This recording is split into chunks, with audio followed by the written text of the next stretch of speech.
जय जगन्नाथ मु दिवाकर दास आपण मान प्रणाम करुच्ची जो मैंने कहते 7 दिन अंधकार कहीं हेलानी बोधहुए मालिका मिछ से कही रखापी चाहूँ मालिका को नहीं गवेषणा करुवा व्यक्ति मानकर गवेषणा पछे भूल हो पारे किंतु महापुरुष अच्युतंकर वाक्य केबे भी मिथ्या नुहे कहीं पर्वत शिखर फुटब कहीं अच्युत वचन टलबनी भक्तबंधु महापुरुष क्योंठी भी लिखि नथिले जे मे 24 रु जून 2 तारिख पर्यंत अंधकार हेब तेणु आपण मान कही रखापी चाहे व्यक्ति मानकर अनेक जो माने मालिका उपर गवेषणा कर गवेषणा भूल हो जाए किंतु मालिका केबे भी मिथ्या नुहे तेणु मालिका उपर से विश्वास आपण मान रखु जहाँ सत्य आगत दृष्टा अच्युतंकर बाणी आमे केउठी भी कहनु जे मे 26 तारिख रे अंधकार हम किंतु गोटे वीडियो भाइराल है जहाँ को अनेक प्रश्न आपण मानकर किंतु आज आपन सठिक प्रमाण देबू क्यों समय को महापुरुष लिखिं जे कि आपणकर अंधकार हेब से पद को आपण मान आगे स्क्रीन रे मध्य रखिबू महापुरुष लिखिं कहले बसु सालर एव विंश अंके जे प्रमाण सप्त दिन अंधकार होइब जे पुण मीन कृष्ण चतुर्दशी शुक्र जे बासर अंधकार घोटवर्ती मर्त्यमंडल भक्तबंधु जदि यह पद को आम देखा जे बसु सालर एव विंश अंके जे प्रमाण अर्थात बसु होती अष्टबसु आउ सालर एव विंश अंके जे प्रमाण जदि देखा 27 हूँ नक्षत्र आउ जहाँकि रेवती नक्षत्र कहुई रेव कहुई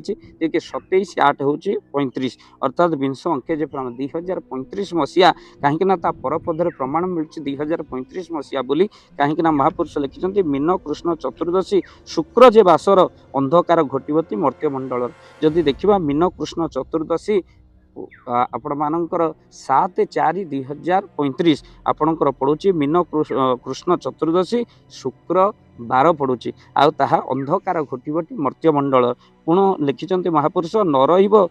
जे बह्नि तेज भानु उदे नाही आउ बुधंकर पिता आकाश न हुए आउ आकाश तारा चंद्र आउ देखा नाही आउ से समय होची बसु साल रेव विंश अंके जे प्रमाण सप्त दिन अंधकार होई चुण मीन कृष्ण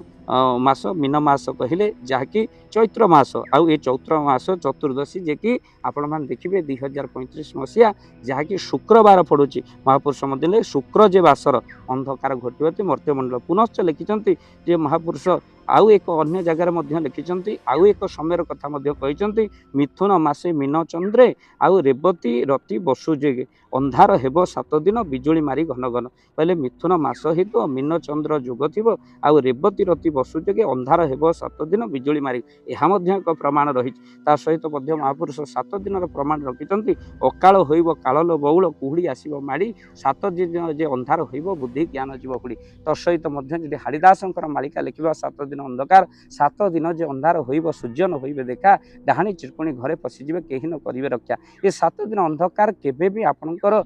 जे 2026 मसीहा 26 तारिख रु हम बोली क्योंकि महापुरुष लिखि नथिले तो से व्यस्त हबार किसी ना जहाँ मालिकार लिखाई आपण आगे रखू तेणु जो मैंने कहते कहीं अंधकार है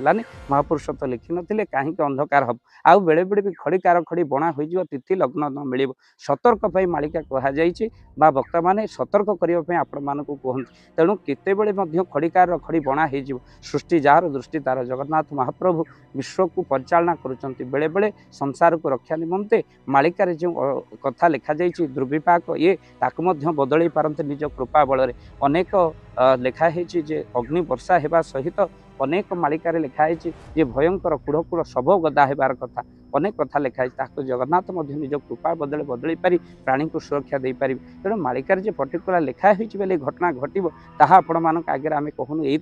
जगन्नाथ कृपा हेले असंभव संभव हम कहीं भक्त को रक्षा करने जगन्नाथ साक्षात रत्न सिंहासन छाड़िए बोली रखा कहुई आ निश्चिंत कूल को विहन हो बसई तो आगे कहले ब्रजतने खड़िकार खड़ी बणा हो बोली शेष बड़े महापुरुष लिखिं ज्योतिष मानकर ज्योतिष गणना भूल हो वक्ता मानकर कहवा भूल हो सबू भूल हो महापुरुष लिखिं किंतु मालिका सत्य ताहा केबे भी भूल हेब नाही कहीं पर्वत शिखर फुटब कहीं आउ थे कहूँ अच्युत वचन टल मालिका को विश्वास करंतु मालिका ही कौटी लिखि नथिले जे 2026 मसीह हम तेणु प्रत्येक दिन मालिकार कथा श्रवण करंतु जहाँ ସଚେତନମୂଳକ ଆପଣମାନଙ୍କୁ ଲୋଭ ମୋହ ମଦ ମାତ୍ସର୍ଯ୍ୟରୁ ନିବୃତ୍ତ କରି ଜଗନ୍ନାଥଙ୍କ ପ୍ରୀତି ଭରେ। ତେଣୁ ସେଥିପାଇଁ ମହାପୁରୁଷ ତ ଲେଖିନଥିଲେ ଆଉ ଅନ୍ଧକାର କାହିଁକି ହେବ 7 ଦିନ। ତେଣୁ ଆପଣମାନଙ୍କର ପ୍ରଶ୍ନ କାହିଁକି ହେଲାନି 7 ଦିନ ଅନ୍ଧକାର, ମହାପୁରୁଷ 2026 କେଉଁଠି ଲେଖିନଥିଲେ, ସେଥିପାଇଁ ହେଲାନି ଅନ୍ଧକାର। କିନ୍ତୁ ଆଗକୁ ଅନ୍ଧକାର ହେବ। ଆମେ ଅଜ୍ଞାନ ଅନ୍ଧକାରରୁ ଦୂରରେ ରହିବା।